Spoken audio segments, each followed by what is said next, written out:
Salom do'stlar.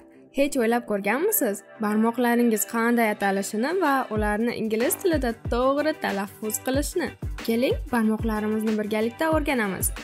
Yangi so'zlar, testlar va iboralar Telegram kanalimizda. Havola video ostida.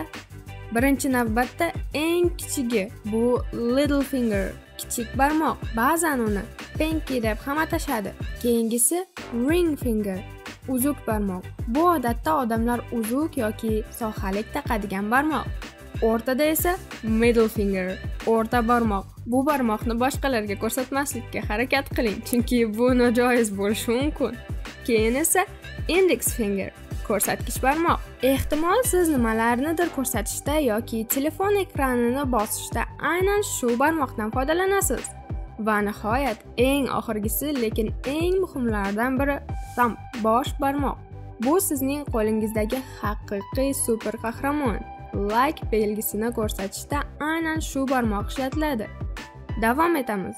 Mana bu palm, kaftingiz. Biz qo'limizning shu qismi bilan high five, ya'ni qo'l urishni qilamiz.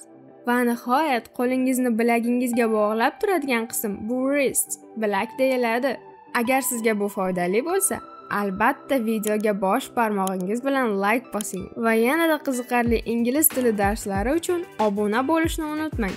Keyingi videoda ko'rishguncha